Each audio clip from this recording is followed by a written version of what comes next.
Šodien sākam jaunu rubriku Tā tikai Rīgā.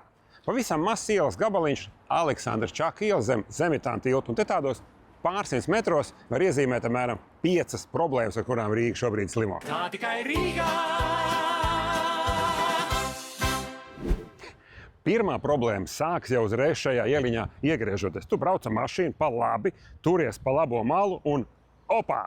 Tu ieraugi, ka tu esi vienkārši pretī velojoslai, kura te beidzas. Tad tas velosipēdists neko nenojauš, viņš brauc pa savu pusi un pretī nāk mašīna, kuram te ir vairāk taisnības. Te arī nav nekāda vieta, kur pārkārtoties uz to pusi. Un tie arī nav nekādi punktiņi sazīmēti, lai es tā ar mašīnu saprastu, ka man tā lēzanāk jālaiž. Te vienkārši cilvēki ir salaisti naidā un konfliktā uz līdzenas vietas.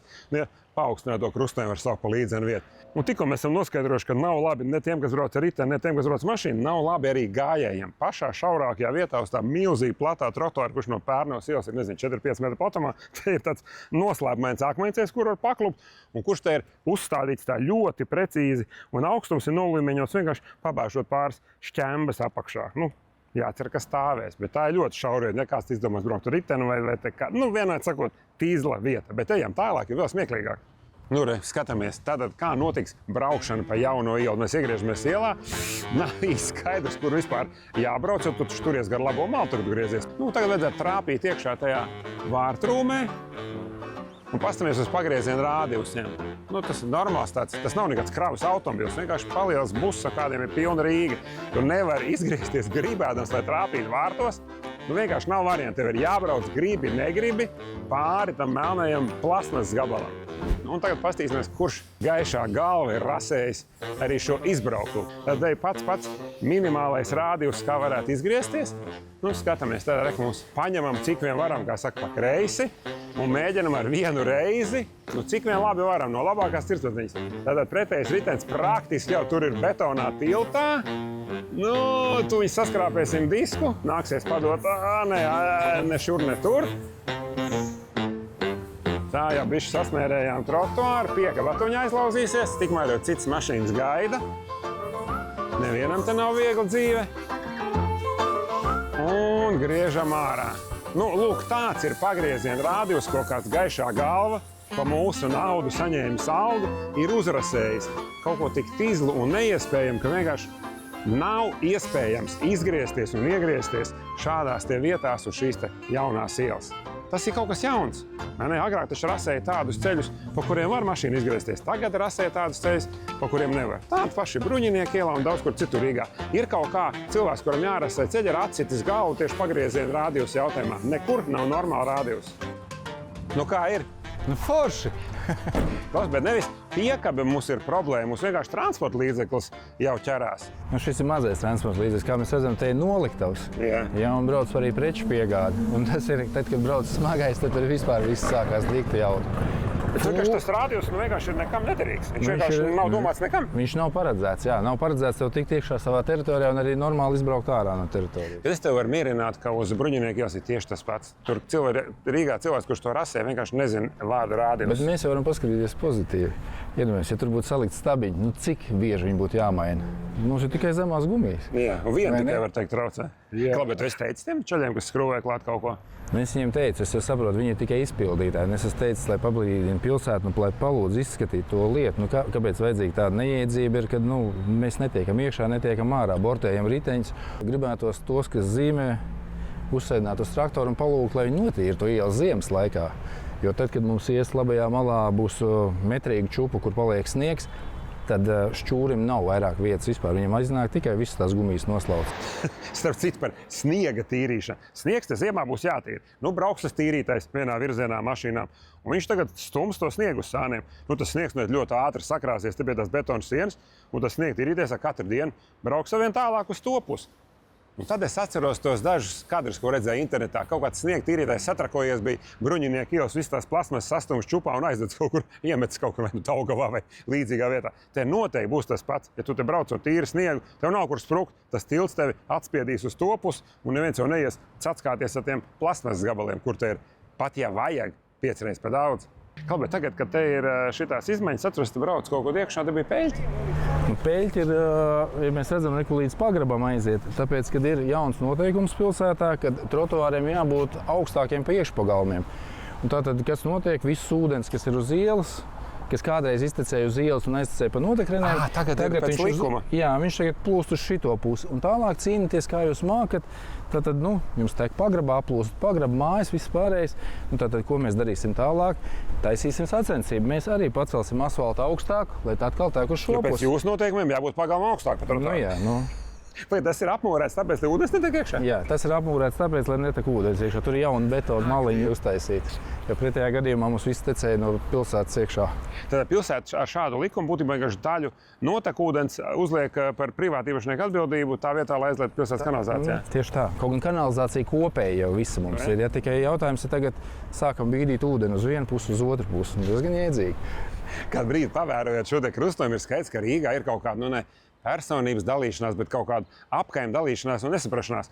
Šis te veloceliņš beidzās nekur, ko puika brauc tālāk, viņam tālāk nav nekādas norādes, pa kurien jābrauc ar riteni. Un tur ir tas Zemetāna stacijas mobilitātes punkts, uz kuru nevar uzzīmēt tādu pašu velojoslu kā šeit Čakielā, jo tur vienkārši platums to neļauj. Un tur nebūs vienvirziens, tur būs divvirziens. Tad tur kaut kā iztiks. Tad izgrūž velosipēdists krustojumu vidū, domājot paši, kur tālāk braukt. Bet tiem, kas plāno satiksmi, vispār nav domas, kur tie cilvēki ar riteni trāpīs uz to staciju, kurā vismaz velo novietnes ir, bet kā nokļūt stacijā, velo novietnēm nav. Gan šeit pie Zemetāna stacijas tās mobilitātes punkti joprojām stāv mietiņi, tad kaut ko vēl būvēs. Tas ir projekts, kurš notiek paralēli tam Čakielas projektam, arī tur vēl stāv kaut kāda mietiņa. Tie ir uzzīmējuši to velojoslu.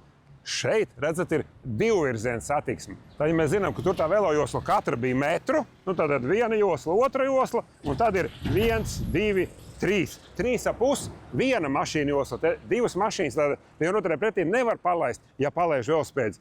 Kā var rasējot reizē un būvējot reizē divus objektus, nepadomāt, kā viņi savā starpā savienosies? Klausies, tu šeit riteni arī brauc. Kā tev liekas, tas veloceliņa kompozīcija ir tāda saprātīga?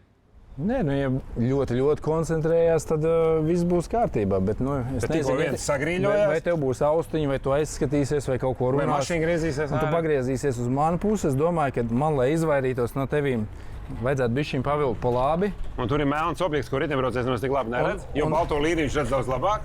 Jā, un tad, ja šeit, piemēram, viņi nebūtu, es kaut vai varētu smuki apbraukt un izdarīt, bet ja nāk pretī mašīna, laikam būšu zem riteņiem.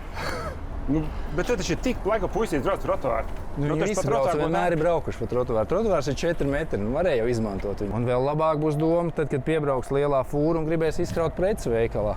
Viņa jau netiek tā fūra, kas agrāk nedrīkst tur braukt. Viņa netiek pat pāri šitiem, un arī arī nedrīkst divām velostrīpām braukt pāri. Tad fūra apstāsies šeit braucamajā daļā, vienīgajā, kurā ne ar ko nevarēs tik garām. Un minus 20 krāmēsies. Vēl pavadzījumu stundu rakstīs. Tu skaties, Rīga apstājusies. Nav jau baigi jāsteidzas. Bet cilvēki normāli brauc trotuāru. Tur ir daudz ērtāk nekā te pa šejieni. Bet tas platums ir labi. Kā saka, aiz nabadzības varētu iespiest tādā vietā divas velojoslas. Var, jā, bet ja blakām ir trotuārs, priekš kam? Bet ja man būs vai maisiņš, vai vēl kaut kas pie rokas. Tas platums ir tā, ka rēķina mums tā stūre ir tātad. Mēs varam piemērīt, jā. Stūre tātad ir 80. Un tā josla ir 90. Tā vien ir. Brauksiet pa velojoslu, sevišķi negrīļojieties. Jums ir 5 centimetrus katru pusi, lai būtu ārā no velojoslas. Atcerieties, ka šitie plasmasas atsitēji parādījās pirmoreiz. Tad mums Rīgas doma stāstīja, tas ir tikai pagaidām, kas bija, to likām, beidziet. Man bija jautājums, kāpēc tad priekšpadam, kur neviens no sāniem neredz, sānos ir atstarotājs. Labi, ja tas bija tā kā pagaidām un izmisumā, ko likām, to likām, tad tagad, kad tu taisi jaunu projektu, kā tev gadījās tur sānos atstarotājs, pret kuru neviens nebrauc un lampiņām nespīdina. Savukārt, ja pat kādam kādos murgos liekas, ka tai pusē vajag atstarotāju, tad kāpēc otrā pusē nav atstarotājs? Vienādi stulbi ir abās pusēs. Nezinu, kāpēc vienā pusē ir, otrā nav. Kas tas tāds par pasūtījumu ar atstarotājiem, kur atstarotājiem nav vajadzīgi? Kā ir nauda iztērēta? Klausies, viss tā pārmaiņu robeža šeit, jo šitās flīzes atceros, pirms visām krīzēm un covidiem šitās te jau bija. Šitās ir te, kad mēs būvējām to ēku 2003. gads. Tā viņas ir uzlikts un tā viņas stāv šeit. Šitās ar caurumiem? Tās flīzes uzlika oktobrī. Un, teiksim tā, viens ir tātad pa valsts nodokļu maksātāju naudu, tas būtu līdz šai līnijai. Un tad, lai man neatšķirtos tik šausmīgi daudz, tad visi stili, jo tur bija asfalts, tad bija tās flīzes, tur uzēja bija vēl cits materiāls. Es teicu, ka ok, es samaksāšu un par savu naudu pielikšu klāt. Tu būsi pilsētas patriots un taisīs līdzīgi. Pilsētas patriots, lai būtu vismaz kaut cik vienādā līmenī. Kaut gan šī viss ir iebrauktu. Arī tur vajadzētu, man liekas, visam būt vienā. Tad esmu saņēmis super jauku kvalitāti. Šitās no oktobra, Šīs tur taču arī bija flīzītes. Jā, tur arī bija flīzītes. Dievs! Klaun, labi, šitās tagad tavas flīzītes, tev pašam par viņām jāuztraucās, tev pats nopirkt līdzīgas, bet patērēšos vēl bišķi nopirkšu jaunas. Kam ir tās? Kas ir tas pēc cauruma? Tas ir skatītāji jūsu nodokļu maksātāju naudiņu, par ko jūs maksājat. Šitās ir pilsētas flīzītes, nav vēl nodotas eksploatācijā. Jau viss ir izjūtas līdz tam, kas šķiebjās nost un arī jūk ārā.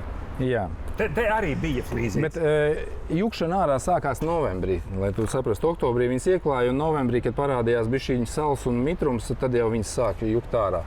Es jau teicu tanī brīdī, bet līdz šim brīdim vēl nav samainīts. Viņas ir tā, ja tu baigi bišķi būtu slapjāks laiks. Reku jau viņas aizlūst nost. Reku, ja tu paspārdīt, redzi, tā viņas visas drūp ārā. Tātad mēs varam šitā te. Es domāju, ka nākamo oktobru te nekas no šitā nesagaidīs. Piedod, es saplēstu tavu flīzīti. Varbūt tas bija kaut kāds skolas konkurss projektu dienā, ka bērni drīkstēja no kādiem peļas ūdiem taisīt flīzītes. Tad tās pa lēto nopirka, un tik viņas arī kalpo. Jā, bet kaut kur viņas bija jāliek ārā, tas nemetīs. Bet tas projekts ir nodots? Ne, viņš nav. Tad viņi vēl dabūs vēlreiz izpārties. Viņi solījās līdz augusta beigām šo sadaļu samainīt.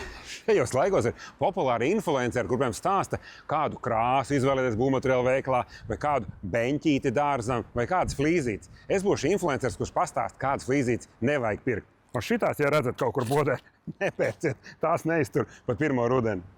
Ko, redzējāt? Šādā pavisam mazā ielas gabaliņā, pārsimt metros, mēs redzam visas Rīgas problēmas. Nav jāskaita apkārt, viss ir redzams vienā vietā, tā kā tādā muzejā. Te mēs zinām, cik tīzli māk uzlikt flīzītes. Mēs redzam, kā nemāk saprast, kur aizvest velojoslu, tad, kad pie tā pienāk pie krustojuma. Tāpatās mēs labi redzam, ka Rīgā nekur nejēdz, kas ir pagrieziena rādījus transportam. Un to visu var apstīties vienā vietiņā šeit, uz Čaka ielas pie Zemitāna tilta. Būsiet šajā rajonā, uzmanieties. Vienalga, vai jūs ar kājām ejat, vai ar ritēm braucat, vai mašīnu. Jums te ir jāuzmanās, jo te nekas nav priekš jums un nekas nav vērts.